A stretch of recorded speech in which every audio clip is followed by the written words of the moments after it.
Olá pessoal, continuando aqui as histórias, fazendo um paralelo entre a história de Coari, escrita pelo Francisco Vasconcelos, e Maran, e minhas memórias, não é?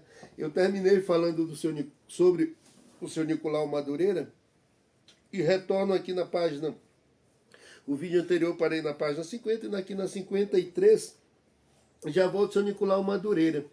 Aqui o autor diz, né? Recordo-me de que em uma das quermesses que se faziam por ocasião das festas de São Sebastião ou de Senhora Santana, o sempre astuto e criativo Antenor Leitão, colaborando no serviço de alto-falante, animava a festa, consolava Brada, a matriarca dos Sadala, que chorava copiosamente quando Elias dissera que ia fazer a maior queimação da loja. O que me lembrou isso aqui? Nas festas e o serviço de alto-falante me lembrou justamente o seu Nicolau Madureira de novo. Por que o seu Nicolau? Lá em Maran também tinha um serviço de alto-falante pertencente à prefeitura, que inclusive eu fui narrador, devia ter aproveitado melhor aquilo lá para aprender mais. O seu Nicolau também apresentava lá. E eu lembro que uma vez ele não sabia ler inglês, como eu também não sei, e aí ele pegou um compacto, né? Aquele filho do long play, pegou o compacto e disse assim, a música era em inglês, não é? Ele foi lá, Julinha, eu tô falando. Ele pegou o long play, o compacto, ele pegou o compacto e não sabia inglês, como eu disse, como eu também não sei. Aí ele foi lá, Simão, tu que sabe inglês, diz aí como é o nome dessa música. Entregou o compacto, o seu Simão disse, não sei, eu não sei inglês também não. Aí o senhor Nicolau pegou o compacto de volta e estava, eu acho que é Good Be. Colocou para tocar, isso ficou da história da minha memória, pelo menos até hoje. E engraçado, um parêntese, não na história de Maramá, uma pessoa que tem se envolvido, ajudou na publicação do livro do professor Eros Divino, que é o Arquipo, escrito Archipo, né? Arquipo Edelberto de Góes. Ele é só Arquipo Góes, mas deve ser os ancestrais dele, a que se refere o autor, lá em Coari, né? Aqui na página 54, o autor vem falar da dona Élvia, minha colega de infância. Dona Élvia era esposa do seu Simão, do Antônio Simão Neto, que foi prefeito de Maran, e ela foi primeira-dama. Aquela de Élvia, minha colega... aqui está esclarecido, sim. A Élvia, minha colega de infância, filha de Dona Enedina. Então, como eu disse lá no primeiro vídeo, não era mãe de seu Simão, realmente Enedina era mãe da Dona Élvia, que também tem uma filha por nome Enedina. Então, não preciso mais esclarecer com a Dona Gladys. Mais adiante, aqui em Coari tinha uma hospedaria ou pensão por quantas professoras chegavam a Coari egressas de Manaus. Em Maran também tinha a Casa dos Professores. Teve durante um tempo, não sei se ainda tem, mas de qualquer modo ainda se hospedam, a municipalidade ainda as hospeda, hospeda os professores que iam lecionar em Maran. Aqui mais adiante ele diz, figura que naqueles tempos andava por Coari, pondo em prática estranhos procedimentos orientais, inclusive o faquismo. Ele andava fazendo cura, né? Aí me remeteu que lá pelo Maran, também uma época teve um camarada, ele se denominava, sei lá o nome dele, eu não sei, mas era o Dr. Fritz, aquele Fritz médium aí que o pessoal acredita, né? A Argentina acreditou muito no Dr. Fritz, não foi a Argentina? Ai, olha aí, sempre tem. Lembro-me ainda das professoras. Eu não esqueço dos meus professores, de modo nenhum, não é? Ao contrário, tudo que eu tenho na vida eu devo aos professores. Ele, ao dizer isso, eu lembro que uma vez Eu estava no colégio João Bosco Ramos de Lima, lá em Maran, estudando. Aí eu saio da sala de aula, tinha uma carteira no corredor. Aí uma professora de nome Josélia, depois, anos depois na faculdade, eu conheci um irmão dela, José Odaí Martins. Ela já tinha falecido quando eu o conheci, faleceu nova. Aí a professora Josélia disse, leva essa cadeira para dentro. Aí eu disse, não, não vou levar porque não foi eu que trouxe. Aí ela trouxe. Eu nunca esqueci o trouxe, que era trouxe, né? Não foi eu que trouxe. A professora Josélia tirou com a minha cara, né? Mas é isso, saudade da professora Josélia. Como eu disse, faleceu ainda muito jovem. Aqui o que diz o autor? Ser rábula atuante e inteligente, todavia, era pouco para Antenor. Ele está falando de um senhor chamado Antenor. Senhor de indiscutível capacidade de argumentação e convencimento, não lhe teria sido difícil costurar toda aquela trama que terminaria por levar o celerado grupo constituído de homens incautos, muitos possivelmente sob inevitáveis efeitos etílicos, que a Júlia gosta, a marcha em direção à Rua da Independência, onde morava o recém-nomeado delegado. Sim, esse homem, esse Antenor, dirigiu uma quadrilha que acabou por assassinar esse delegado. Mas é bonito isso, que ele reconhecer a indiscutível capacidade de argumentação e convencimento. Isso é bonito, só quem tem essa capacidade pode liderar grupos, não é? Aqui lembrei da Dona Rosa, senhora minha mãe. Aqui o que ele diz? Dona Dulce foi uma das primeiras mulheres no Brasil a disputar um mandato eletivo. Outro dia, lá no livro desse que está sendo produzido pela Biblioteca Municipal de Maran, tem um retrato da mamãe, que a professora Nira e sua equipe citam a mamãe como uma das primeiras mulheres a entrar na política em Maran. E aqui também, ó.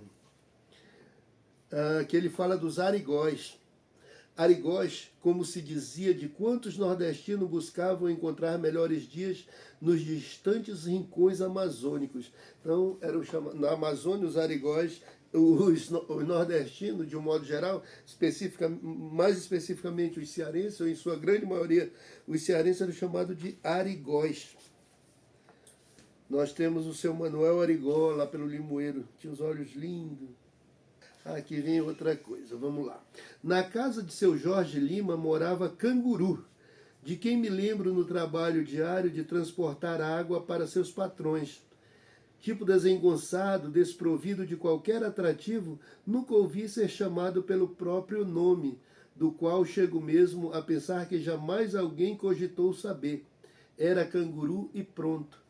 João Café, o Café era um desses, teve muitos lá pelo Maran, que a gente não sabe, não lembra qual era realmente o nome, não é? A gente só se conhecia pelo apelido, e o apelido fica. E às vezes aqui para São Paulo tem alguns amigos que eu realmente não sei o nome, mas sei o apelido. É engraçado, mas... Aqui ela contou uma coisa que eu ouvi no Maranhão, eu acho, ainda, no Bom Futuro, bem menino, né? Aí uma pessoa chegou lá, a Zulmira, salvo engano. Ela diz no começo, né? Olá, seu Dedé, quer papa ou café? Para nós, os meninos que assistíamos ao sofisticado relacionamento dos que frequentavam o bar society da cidade, aquele jeito de falar tinha tanta graça que, no dia seguinte, aqui e ali se ouvia Olá, seu Dedé. Frase que, até hoje, se lembram muito dos que viveram aqueles tempos. Eu me lembrei algo que eu ouvi no Bom Futuro, no Maran, nem lembro mais. Era assim, vinha de Quari. Diz que uma moça chegou no comércio lá de Quari, falando, tinha ido para Manaus e voltou falando bonito, né? Aí ela perguntou, seu Basta, tem pasta? Aí ele respondeu, não, nega besta, tem bosta. Para a gente isso era motivo de gargalhar lá. E guardamos isso, ó. Tanto é que eu estou lembrando dessa coisa. Eu estou com 63, lá se vão 50 anos, mas ainda volta a memória. Uhum. Aqui ele diz na página 74. Sei ainda de Jamil que, eleito vice-prefeito, chegou a dirigir os destinos de nossa terra, sucedendo ao titular, vítima de assassinato. Me lembrou o caso do Cícero Lopes, prefeito de Maranhão, que foi assassinado, de Quari também. Aqui na mesma página ele diz: tomar-me por padrinho de uma de suas filhas, embora fosse eu ainda adolescente. A Lourdes e o Lovante convidaram-no, o Francisco Vasconcelos, o autor, para ser padrinho de uma das filhas. E eu lembro que a Lucineide Bezerra da Silva, irmã da comadre Lunalva, me fez juntamente com ela padrinho de uma das filhas, que eu realmente não, eu confesso, de uma irresponsabilidade, nunca mais tive contato com minha afilhada. E como disse aqui o autor, também eu era muito jovem, né? Embora continue jovem, mas perdi totalmente o contato com a minha afilhada até hoje. Do que eu me arrependo, né, de certo modo. Aqui ele fala, é professora Dona Cesarina, e fala dessa professora Cesarina e dos bolos de palmatória. Lá em Maranhão, ainda com a professora Darcy Barbosa Litaif, nos idos de 1974, 75, creio eu, a gente ainda usava a palmatória. E eu lembro eu escrevo no livro, entre o França Pachola, que acertou a tabuada, e a Dona Suzana Freitas, que tinha errado. E a Dona Suzana botava a mão e puxava, e daí. Ai, o menino desse me batendo. O que é que não vão dizer pela rua? Foi muito engraçado, mas isso eu conto lá no meu livro de memórias, essa coisa.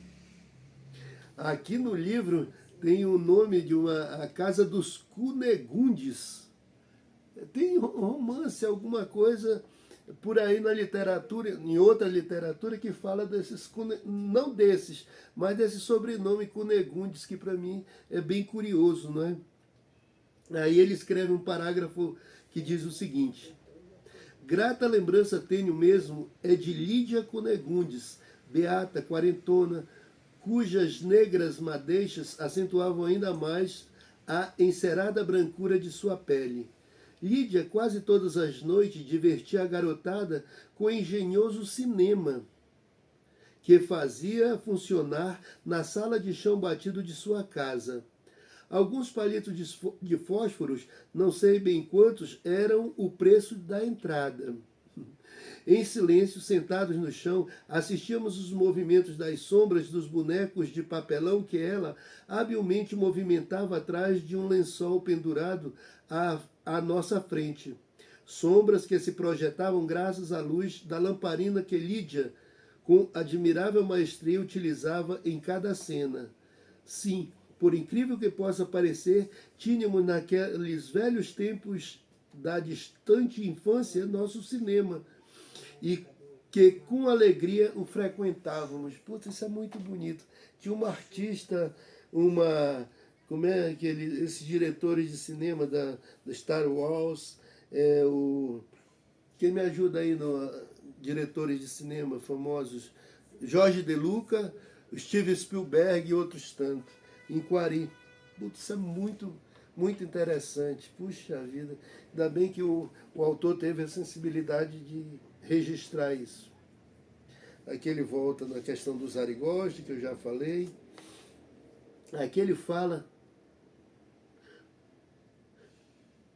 volto ainda às casas da minha rua. Quantas ainda faltam? A da família Green, que era também a sede do Ipiranga Futebol Clube. Me remeteu ao Ramiro Ferreira de Matos. E um pouco ao papai também, a casa do papai. Mas na casa do seu Ramiro funcionava um bar.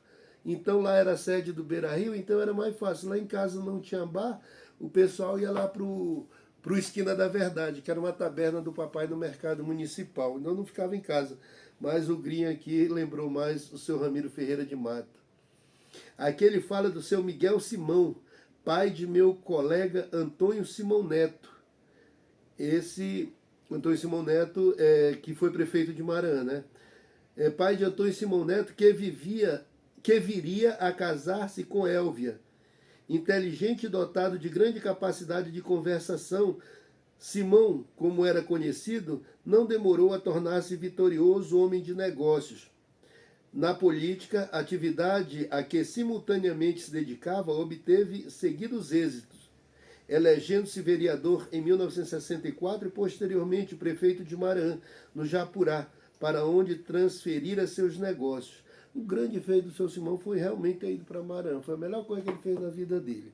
Tá certo? O grande feito dele foi esse.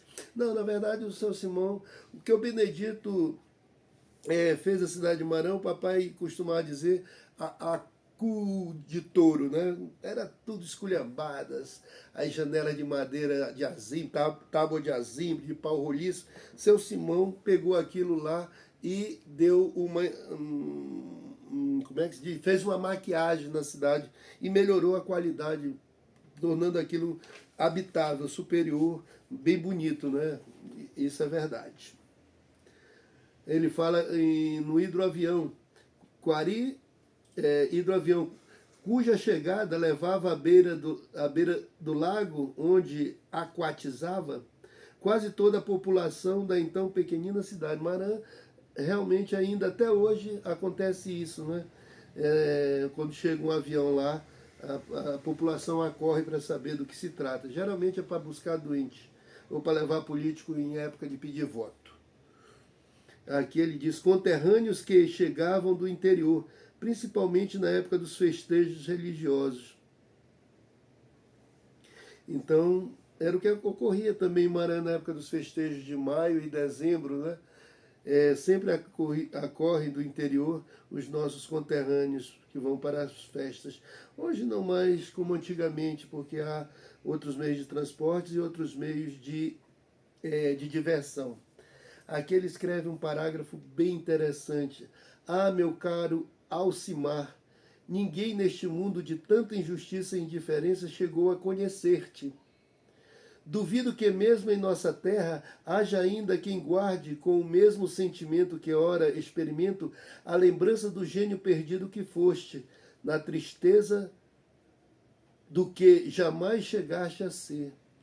Eu me lembrei do Francisco Alexandre Paletó, um virtuoso do violão lá em Maran.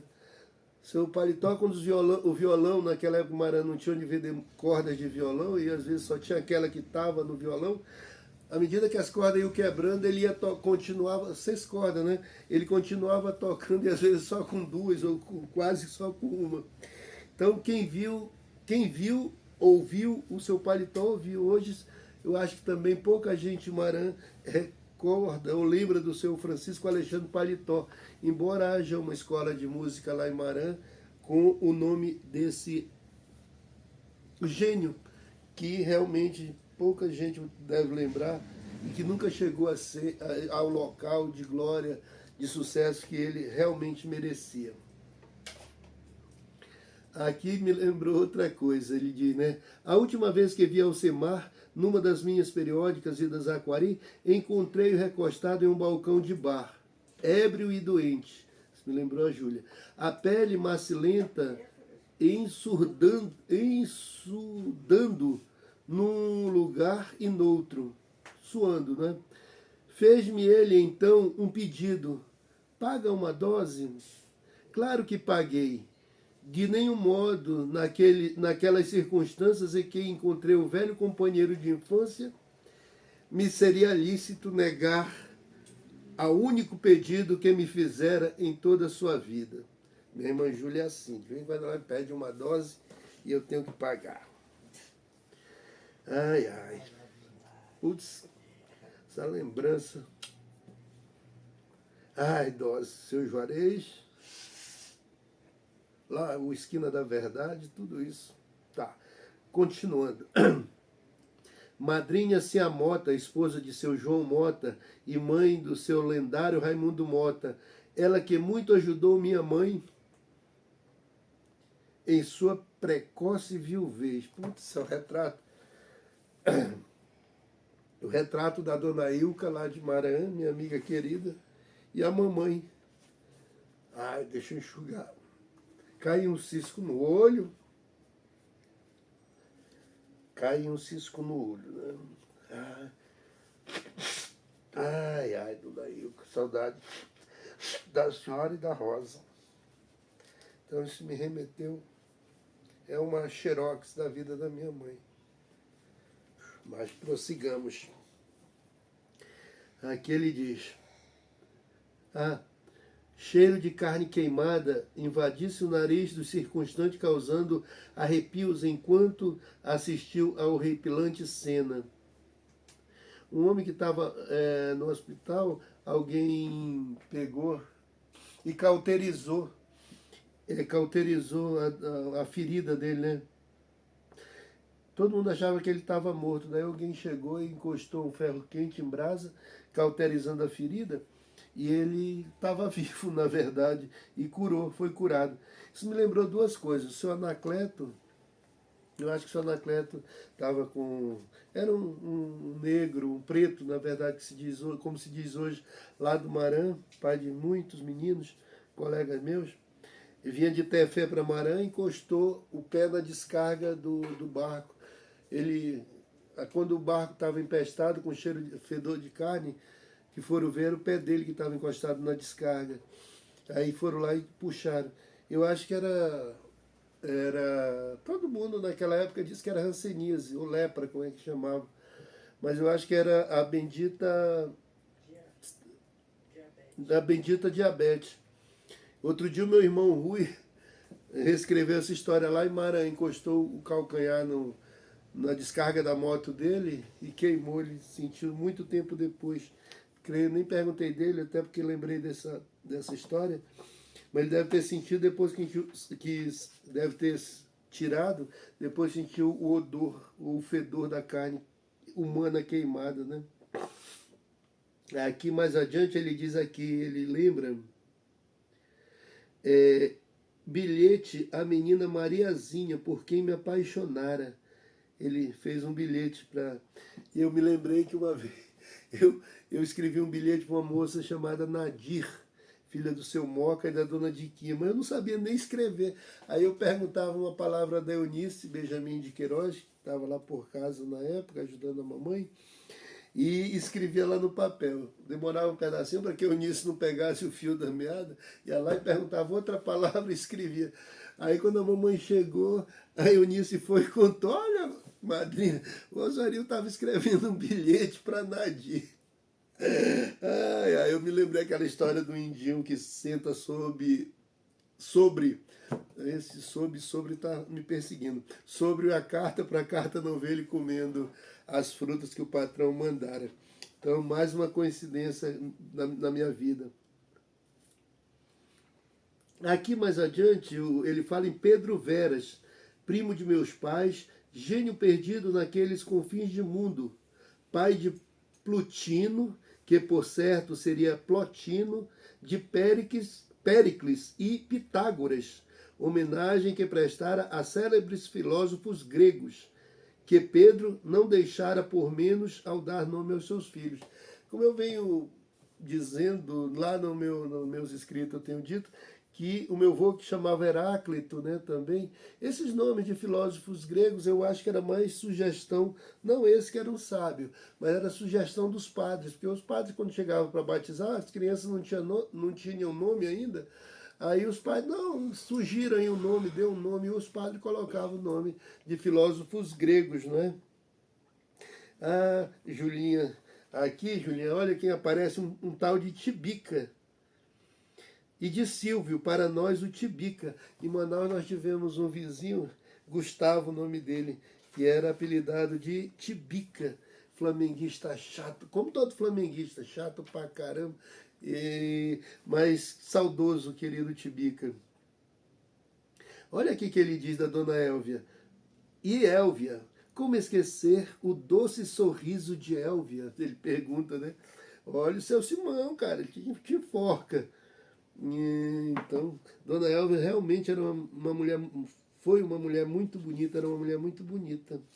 Aquele negócio daquelas assombrações. E Marã teve uma época que apareciam as assombrações, lá no início, quando a sede mudou para Marã, para a atual localidade, né?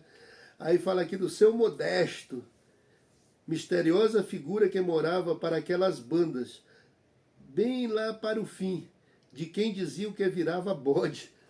Lá em Marã diziam que aparecia à noite, quando a luz apagava, aparecia cavalo, uma porca cheia de bacurinhos e outros animais. E um dos acusados, acusado entre parênteses, era o seu Antônio Oleiro, que virava bode, ou virava o cavalo, o barrão, o porco, etc. e tal. Mas, mais uma coincidência, não é? Aqui ele fala no sebo de Holanda. Aqui, Só que muito tempo depois vinha após untar as mãos com sebo de Holanda, que só muito tempo depois vim a saber tratar-se de sebo de carneiro, ao que tudo indica, industrializado no Nordeste. Sim, a gente recebia, era tipo uma vela, né, desse sebo, era uma espécie dessas velas que a gente acende aí, só que não tinha pavio, e vinha do Ceará, vinha do Nordeste, né? Sebo de Holanda, me veio eu sempre lembro, né, que a mamãe puxava a esquenência e outras coisas, passava nas amígdalas quando estavam infeccionadas, vamos chamar assim. Ainda não disse que chegamos a Aquari exatamente na semana dos festejos de Nossa Senhora de Senhora Santana, que ao lado de São Sebastião comemora em janeiro, é também a padroeira da cidade. Época de festa, portanto. Lá pelo menos tem um casal em Quari, né? É São Sebastião e Senhora Santana. Em Marã não, são duas mulheres. Que é a mesma, salvo engano, né? O professor Eros até explica no livro dele, que é Nossa Senhora de Fátima em maio e Nossa Senhora da Conceição em dezembro. Aí ele fala aqui, nessas festas, né, dos camelôs vindo de Manaus. Sim, para Maranhão corriam também camelôs. Camelôs, como seria o plural de camelôs, hein? Camelores? Camelôs, sei lá, depois eu vejo, tá? Não leve a mal. Então iam muitos camelôs para Maranhão também. Aí tinha um dele que dizia, a sorte é cega, onde bate a prega. Era jogo, né? Aquele joguinho de roleta, alguma coisa de baralho, alguma coisa que ele fazia. E outra dele, qual era? Se quiser, pida, porque peça é de pano. Aqui ele diz, a igreja também, embora conserve sua nave original, mudou muito pelos acréscimos que recebeu de ambos os lados, tomando ares de basílica. A igreja de Marã também passou por muitas reformas. Logo que o Sr. Benedito edificou, a igreja ela era uma laje, mas ela era uma laje côncava. Era uma laje côncava. Mas foi feita com a engenharia dele, sem os devidos, certamente o ferro não foi suficiente, ou o concreto, ela estava começando a ceder e foi derrubada. Isso aí eu ainda não vi, nem ninguém comentou. Mas depois ela foi passando por outros processos, né, de mudança também. E igual aqui a igreja de Quari. Aqui mais adiante ele diz, olha lá, o biótipo do caboclo. Baixa estatura, cabelos negros, numa e noutra um toque oriental nos olhos, quase sempre certeiros. Por falar em cabelos, e deve ser moda, todas, não vi exceção, usam-nos longos, muitos deles cobrindo as bem apanhadas ancas. Safado, fica olhando para as ancas das moças. Eu não faço isso porque eu não enxergo direito, vocês estão vendo que eu não uso óculos. Eu não era assim. Pois é, esse é o biótipo do caboclo. Biotipo, aliás, perdão. A professora Júlia já me corrigindo ali. Aí aqui outra. Os arraiais de meus velhos tempos. Agora nada mais igual, a não ser o tradicional pregão do leiroeiro, que é conhecido, quem dá mais? E, obviamente, as sempre presentes galinhas assadas levadas a leilão. ainda ocorre em Marã. Só resta mesmo naqueles velhos tempos, quem dá mais, não é? O Orlandinho, o Natinho gritando o leilão lá e às vezes incitando aquela disputa entre dois possíveis lançadores de lance, né? Lançadores de lance é ótimo. Lançadores, e disputando lá quem dá o maior valor, e eles ficam na história do quem dá mais. Coincidência, não é? Aqui mais adiante. Outrora, vale registrar, ouviam-se, além dos solenes acordes de Aida de Verdi, triunfais dobrados norte-americanos, muito ao gosto dos padres redentoristas, circunstâncias que levava Pedro Veras a dizer, do mais alto de sua irreverente, mas sempre oportuna sabedoria: a festa é nossa, mas a música é deles. Ah, Pedro Veras, de quanta coisa sabias e falavas na loucura que diziam haver em ti. Isso, de certo modo, me remete ao meu pai, né? Os padres ouviam músicas estrangeiras e o Pedro Vera disse: a festa é nossa, mas a música é deles. Não colocavam um forró, nada. Era até o Verdi, né? Ai, ai. Mas é assim. Vamos adiante, que já estou terminando o segundo grau. No ginásio, Colégio Estadual do Amazonas, eu estudei lá. Participava ativamente dos movimentos estudantis, sobretudo os culturais, vez que, outrora publicando crônicas no jornal O Centro, órgão de divulgação do Centro Estudantil Plácido Serrano, o que fazia sob pseudônimo, não por modéstia e sim por insegurança. Ele estudou no colégio estadual, também estudei, mas nunca publiquei nada. Publiquei uma única poesia já pelo jornal Habeas Data, Habeas Corpus, do Centro Acadêmico da Faculdade de Direito. Foi a única vez, mas nós temos isso em comum, eu e o leitor, além das lembranças aí que nos unem. Vamos à última citação desse trecho. Ah, tá, ele diz aqui: em Manaus, os padres o chamaram numa inauguração para fazer... Não, minto, não foi em Manaus, foi no próprio Quari. Os padres o chamaram para fazer um discurso de encerramento da inauguração de um colégio. E ele diz que não lembra de nada do que ele disse. Ele não colocou nada aqui nessas memórias do que ele disse naquele momento. Ele que é tão bom memorialista, eu acho que deve ser memorialista, né? Ele aqui é tão bom memorialista, não lembrou disso. Mas isso me remeteu a uma coisa que tem a ver com Cícero Lopes. Na disputa para a prefeitura de Marã entre o seu Antônio Simão Neto, inclusive, e o Jefferson Pérez, encabeçando, e o Cícero era vice-prefeito na chapa do Jefferson, não é? E aí me convidaram para fazer um discurso. Eu estava por lá, me convidaram para fazer um discurso. E eu fui e discursei.